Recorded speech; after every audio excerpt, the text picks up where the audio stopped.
جب میں درخت کہتی ہوں تو آپ کے دماغ میں کیا آتا ہے؟ کیا درخت کو اسپیل کرنے کا ہر لیٹر آتا ہے یا پھر ایک بڑے سے گھنے درخت کی تصویر آتی ہے؟ زیادہ تر لوگوں کو ایک درخت کی تصویر آئی ہوگی اور یہ اس بات کا ثبوت ہے کہ ہمارا دماغ تصویروں میں سوچتا ہے نہ کہ الفاظ میں۔ اس لیے سب سے پہلی یادداشت کی ٹرک ہے کہ ہم اس معلومات کو تصویروں کی شکل میں دیکھیں۔ تو اگر آپ کو پیریوڈک ٹیبل کے ایلیمنٹس یاد کرنے ہیں اور سب سے پہلا ایلیمنٹ ہے ہائیڈروجن، تو بجائے اس کے کہ آپ الفاظ لیں ہائیڈروجن، آپ اس کے لیے کچھ ایسا سوچ لیں جو اس سے ملتی ہوئی ایک تصویر ہو، جیسے کہ ایک ہائیڈرنٹ، تو آپ ہائیڈروجن کے لیے ہائیڈرنٹ لے سکتے ہیں۔ پھر دوسرا ایلیمنٹ ہے ہیلیم، اور ہیلیم کے لیے آپ ہیلیم کے غبارے لے سکتے ہیں۔ آپ کے دماغ کے لیے ایک تصویر یاد رکھنا بہت آسان اور مؤثر ہے، بجائے اس کے کہ آپ کسی الفاظ کو یاد کرنے کی کوشش کریں۔ یادداشت کی دوسری ٹرک ہے کہانیوں کا استعمال کرنا۔ تو مثال کے طور پہ آپ یہ لسٹ دیکھیں پیریوڈک ٹیبل آف ایلیمنٹس کے پہلے 5 ایلیمنٹس کی۔ کافی بورنگ اور ہمارے دماغ کے لیے یادگار نہیں لگ رہے نا؟ اب آپ یہ تصور کریں، آپ ایک چمکتے ہوئے لال ہائیڈرنٹ کے اوپر بیٹھے ہوئے ہیں اور ایک دم سے وہ ہائیڈرنٹ پھٹ جاتا ہے اور اس میں سے ہزاروں ہیلیم کے بلونز باہر نکلتے ہیں اور ہوا میں اڑ جاتے ہیں۔ وہ اوپر اڑتے جاتے ہیں لیکن آپ ایک کو اس کی ڈوری سے پکڑ کر کھینچ لیتے ہیں۔ اس ہیلیم کے بلون میں جب آپ دیکھتے ہیں تو اس کے اندر ایک لیتھیم بیٹری ہے، تو پھر آپ اس بلون کو پھاڑتے ہیں اور اس لیتھیم بیٹری کو پکڑنے کی کوشش کرتے ہیں، لیکن پکڑتے ہی وہ لیتھیم بیٹری پگھل جاتی ہے اور بہت ساری بیریز میں تبدیل ہو جاتی ہے، اور وہ ساری بیریز نیچے گر جاتی ہیں جہاں پر براؤن کلر کی مٹی پڑی ہوئی ہے۔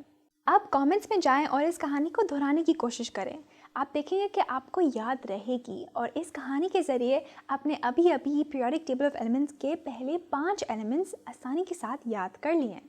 اور وہ اس لیے کیونکہ جب ہم کہانی کا استعمال کرتے ہیں اور ہم اپنے 5 حواس کا استعمال کرتے ہیں اس کہانی کو دیکھنے کے لیے اور محسوس کرنے کے لیے، تو ہمارے دماغ میں دھماکوں کی طرح ایسوسیشنز اور رابطے بنتے ہیں جن کے ذریعے ہم آسانی سے کوئی بھی معلومات یاد کر پاتے ہیں اور یاد رکھ بھی پاتے ہیں۔ تیسری یادداشت کی ٹرک پر جانے سے پہلے اگر آپ اس چینل پر نئے ہیں تو میں ہوں Ema Alam, world memory champion, world speed reading champion, world mind mapping champion junior category میں، اور اس کے علاوہ میں نے 2 گینیس ورلڈ ریکارڈز بھی حاصل کیے ہیں۔ اور یہاں یوٹیوب پر میں مؤثر اور مفید ٹپس شیئر کرتی ہوں یادداشت، تیزی سے پڑھنے کے اوپر، سیکھنے کے اوپر، اور ایسی بہت ساری ٹپس بھی۔ تو اگر آپ کو یہ ویڈیو ابھی تک فائدہ مند لگ رہی ہو تو آپ پلیز لائک اور سبسکرائب کرنا مت بھولیے گا۔ آپ کیا اپنے ایگزام کی معلومات کو بھول جاتے ہیں؟ پرابلی، ورنہ آپ اس ویڈیو پر کلک ہی نہیں کرتے۔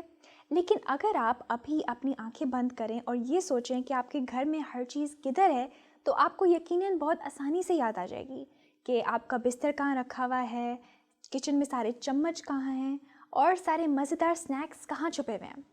آپ کو ہر باریکی بہت آسانی سے یاد آ جائے گی۔ تیسری یادداشت کی ٹرک ہے کہ ہم جرنی میتھڈ یا لوکائی میتھڈ کا استعمال کریں۔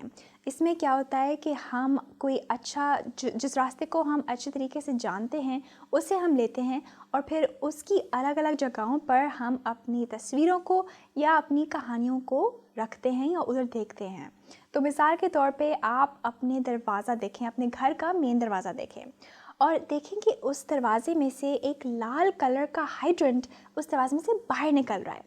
پھر اس دروازے کو کھولیں اور اندر جب آپ دیکھتے ہیں تو کوریڈور میں بہت سارے ہزاروں ہیلیم بلونز گھوم رہے ہیں، اور پھر آپ اپنی گھر کی باقی جگہوں پر بھی اپنی معلومات کو ایسے سٹور کر سکتے ہیں۔ تو جب آپ اپنی معلومات کو ایک بصری انداز میں، ایک کہانی کے طور پر اور ایک ایسی جگہ پر سٹور کرتے ہیں جو آپ اچھی طریقے سے جانتے ہیں، تو یہ معلومات آپ کی لانگ ٹرم یادداشت میں سٹور ہو جاتی ہے۔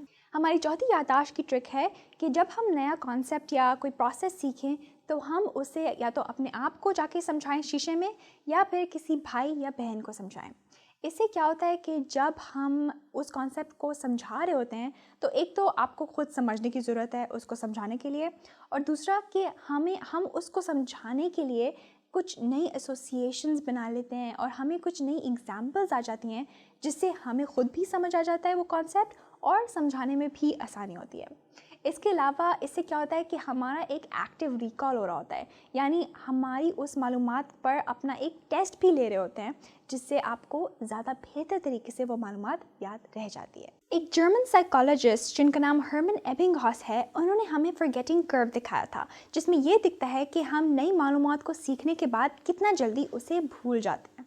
تو جب ہم کچھ بھی نیا سیکھتے ہیں اور پھر ہم اسے دہرانے کی یا ریویو کرنے کی بالکل بھی کوشش نہیں کرتے، تو ہم اوور ٹائم وقت گزرنے پر اسے بھول جاتے ہیں اور وہ ہماری میموری سے سلپ ہو جاتی ہے، یعنی بہہ جاتی ہے۔ تو سب سے زیادہ جو ڈپ آتا ہے نا معلومات کو یاد رکھنے میں، وہ معلومات کو سیکھنے کے بالکل 1 گھنٹے بعد آتا ہے۔ تو ہماری جو 5ویں یادداشت کی ٹرک ہے وہ یہ ہے کہ ہم نئی معلومات کو جب سیکھیں تو اس سے اسپیسیفک انٹرولز پر ریویو کریں، یعنی دہرائیں، تاکہ وہ ہماری لانگ ٹرم یادداشت میں سیل ہو جائے۔ آپ کا نئی معلومات کو جب آپ سیکھتے ہیں تو اس کو پہلی بار جو آپ ریویو کریں گے وہ ہوگا بالکل 10 منٹ بعد۔ تو یہ آپ کوئی بھی لیکچر لینے کے بعد یا پھر کوئی نیا چیپٹر جب آپ پڑھیں تو اس کے فوراً بعد آپ اپنے ریویو نوٹس کو ایک بار پڑھ لیں۔ پھر دوسرا ریویو آپ کا ہوگا 1 دن بعد، تیسرا ریویو ہوگا 1 ہفتے بعد، چوتھا ریویو ہوگا 1 مہینے بعد، 5واں ریویو ہوگا 3 مہینے بعد، اور آخری ہمارا 6واں ریویو ہوگا 6 مہینے بعد۔ اور ان اسپیسیفک انٹرولز پر جب ہم معلومات کو ریویو کریں گے یعنی دہرائیں گے تو یہ آپ کو زیادہ مؤثر طریقے سے یاد رہے گی۔ ہماری 6ٹھی یادداشت کی ٹرک ہے ایسوسیشن کا استعمال کرنا۔ تو بیسکلی ہمارا دماغ کچھ بھی رابطوں اور ایسوسیشنز کے ذریعے ہی یاد رکھتا ہے۔ تو اگر ہم نئی معلومات کو کسی ایسی چیز سے جوڑ لیں جو کہ ہمیں پہلے ہی پتہ ہے اور وہ پہلے ہی ہماری یادداشت میں اسٹورڈ ہے، تو ہمارے اس چیز کو یاد رکھنے کے امکانات بڑھ جاتے ہیں۔ تو مثال کے طور پہ اگر ہمیں کسی کا نام یاد کرنا ہے تو ہم اس نام کے لیے یہ سوچ سکتے ہیں کہ وہ نام ایسی کون سی چیز سے ملتا جلتا ہے جو ہمیں آلریڈی پتہ ہے اور ہماری یادداشت میں آلریڈی وہ چیز اسٹورڈ ہے۔ تو ہو سکتا ہے کہ آپ ہنری نام کے لیے ایک ہین لے لیں، مریا نام کے لیے آپ میری لے لیں، اور پیٹرک نام کے لیے آپ ایک برک لے لیں۔ ایسا کرنے سے جب ہم کسی نئی معلومات کو کسی ایسی چیز سے جوڑتے ہیں جو کہ ہمیں پہلے سے معلوم ہے، تو ہمیں زیادہ مؤثر طریقے سے اور زیادہ آسانی سے وہ معلومات یاد رہ جاتی ہے۔ آگے بڑھنے سے پہلے اگر آپ کو یہ جو میں نے ٹیکنیکس شیئر کی ہیں یادداشت کی، یہ آپ کو مؤثر لگی ہوں اور آپ ان کے بارے میں اور جاننا چاہتے ہیں، تو میری کوچ ثانیہ عالم کا ایک پورا on line memory skills course ہے جو کہ میں نیچے ڈسکرپشن باکس میں ڈال دوں گی، اور اس میں آپ ثابت شدہ ٹیکنیک سیکھیں گے جن کے ذریعے آپ کوئی بھی معلومات کو بہت آسانی سے اور مؤثر طریقے سے یاد رکھ سکیں گے۔ یہ بات سائنسی طور پر ثابت شدہ ہے کہ ہمارے فونز کا صرف ہمارے سامنے ہونے سے ہماری فوکس کرنے کی قابلیت کم ہو جاتی ہے۔ تو ایک ایکسپیریمنٹ نے 800 لوگوں پر ایک اسٹڈی کیا تھا، جس میں انہوں نے 3 گروپس میں ان 800 لوگوں کو ڈسٹریبیوٹ کر لیا تھا۔ پھر تینوں گروپس کو کچھ ایسے کام کرنے تھے جن میں فوکس اور کنسنٹریشن کی بہت زیادہ ضرورت تھی، اور ایک پہلے گروپ کو انہوں نے کہا کہ آپ اپنا فون سائلنٹ کر لیں اور اپنے سامنے ٹیبل پر رکھ لیں۔ دوسرے گروپ کو بولا کہ اپنا فون پھر سے سائلنٹ کر لیں اور پھر یا تو اپنی جیب میں رکھ لیں یا اپنے کسی بیگ میں رکھ لیں۔ اور تیسرے گروپ کو انہوں نے کہا کہ آپ اپنا فون جا کے کسی اور کمرے میں رکھ کے آ جائیں۔ اور پھر رزلٹ سے یہ بات سامنے آئی کہ تیسرا گروپ جس کا فون اس کے پاس نہیں تھا اور دوسرے کمرے میں تھا، وہ زیادہ بہتر پرفارم کر پایا سارے ٹاسکس بنسبت وہ گروپس جن کا فون ان کے پاس تھا۔